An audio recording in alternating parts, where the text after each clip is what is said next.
Hello and welcome to my channel. Today I'm going to be giving my thoughts very respectfully on what I think could have happened in the recent Air India accident of a Boeing 787. I'm pretty sure the investigators are going to find out what really happened. So please, this is just general information and let's just wait for the official report. Okay, first, let's see the footage from a camera from the airport. And I want you to pay attention to something.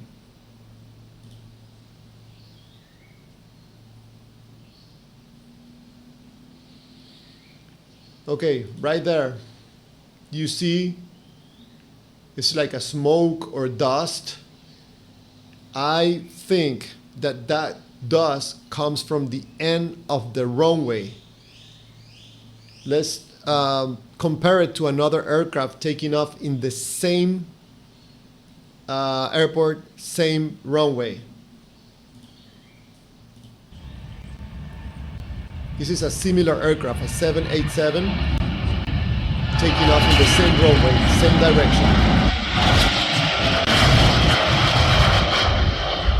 If you can see, no dust, no cloud of smoke, nothing. Very clean takeoff. Now let's compare the previous two videos to this one I'm going to show you. This is a big Russian cargo aircraft. And pay attention to what's going to happen. He's taking the full length of the runway. This is the same runway. Look what's going to happen. Up, dust. Dust, dust, dust. Why the dust? Because this aircraft is so heavy that it's taking the full length of the runway, so it's barely making it off the runway at the end of the runway, and that is the reason why he's picking up that dust, in my opinion, which is the same dust that you've seen in the aircraft that suffered the accident. So, in my point of view and in my opinion, and of course, I can be wrong, it seems to me that this aircraft, this 787 that had the accident, during the takeoff run, already had problems. It seems to me that the engines are working because I can see the dust and I can see a little bit of vortices that produce from the wings and the engines, mainly from the wings. But the aircraft is climbing, as you can see here, is climbing. So I suspect that the aircraft still has engine power enough to be climbing a little bit. Is climbing, barely climbing. Right there is not climbing anymore, but it's not going down like the engines shut down and starts going down. No, it seems to me that it still has power, but not enough power to maintain flight during the takeoff period. So as you can see there, it seems that the captain that is flying the airplane is pulling back, and the aircraft is doing this a little bit, trying to gain more altitude, but there seems to me there is not enough power on the engines to keep maintaining flight. So that, coupled with bringing the aircraft like this, is gonna reduce speed. So it seems to me that they still have engine power, is just not enough engine power. Okay, at the end, man, wow. The captain who was flying apparently was flying at the moment, he was trying to bring that aircraft up again, but not enough power from the engines, seems to me, from the videos.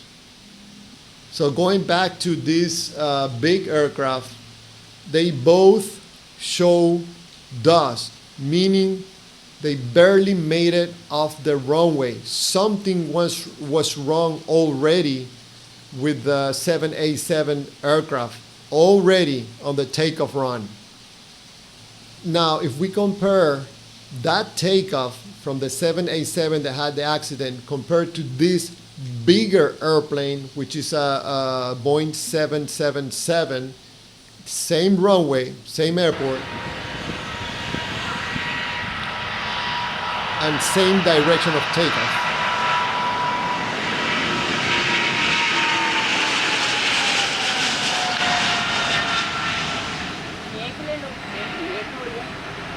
It's taking off way earlier.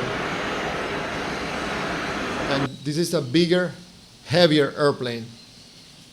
You know, there's another thing that so far I think there was something wrong with the engines, not in the sense that something really wrong with the engines, but maybe with the setup for takeoff, meaning power setup for takeoff. But there's another thing that comes to my mind that seems to be a practice on this airport. I'm going to show you a video of a commercial airline taking off from this runway, but notice something. This aircraft is in the same runway. As you can see, they're going to turn around, but they are not going to the end of the runway, which tells me that there's a practice that can happen in any airport that they don't go to the end of the runway to take advantage of the full length of the runway. So this is a big airplane right now. I'm not sure which airplane is this, but it looks like a 737. It could be a 787. It's a big airplane, commercial airplane. And it's not taking the full length of the runway. As you can see right there. To your seats for takeoff. Right there is the end of the runway over there. So they're not going to the end of the runway to take off. They're gonna turn around, probably maybe 3/4 of the runway. Now they're gonna take off and they're gonna have less margin for error. Now you're gonna see in this very short video and sped up video, it was already like that. You're gonna see that this airplane, a different airplane, is also doing the same thing. I think this is probably 3/4 of the runway or halfway down the runway, taking off. Look at this. How do I know that is somewhere 3/4 or half of the runway? Because when I look at the Google Earth, this is the runway in Google Earth. As you can see, there's no taxiway for the aircraft to go down here. So this aircraft that we just saw taking off is taking off pretty much half of the runway. So it seems that in this airport, it's very common to take off not using the full length of the aircraft, which gives the pilots less room for error.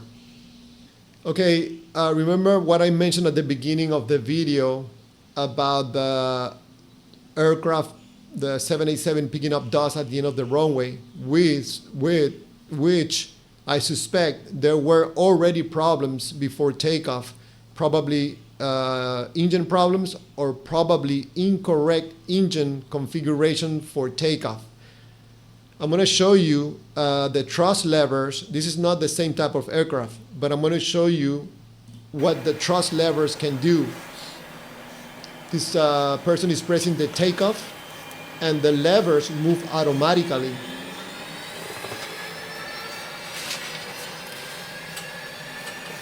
Again, this is not the same type of aircraft, but just to give you an example, when the pilot presses that takeoff button, the levers move by themselves according to what the parameters the pilots have put in the computers. So if you put the wrong information, this takeoff could be, levers could be in less position, giving less power or more power, depending on the parameters that were put in the computer. So in my point of view, there could be a combination of factors in this accident. One, possibly being that the aircraft took off not taking the full length of the runway. If they did take the full length of the runway, taking off from the beginning, I think they had enough time to see that something was wrong. Because if your aircraft that normally takes off, you know, from the beginning, halfway down the runway it takes off, or 3/4, you can tell by the speed of the aircraft that something is wrong. You're not picking up speed fast enough. So it seems to me that there's a possibility, I could be wrong, that probably they took off not at the beginning of the runway, probably somewhere else in the runway, which gives them less margin for errors. So probably they did not have enough time to analyze what was going on, that they did not have enough power to take off. It was already too late. They were already airborne. And either the engines were not producing enough power because there was a problem with the engines, or because there was an incorrect setup of the thrust power levers in the cockpit.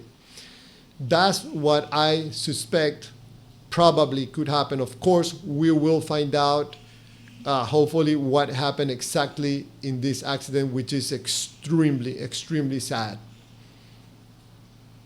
Thank you. I'll see you in the next video.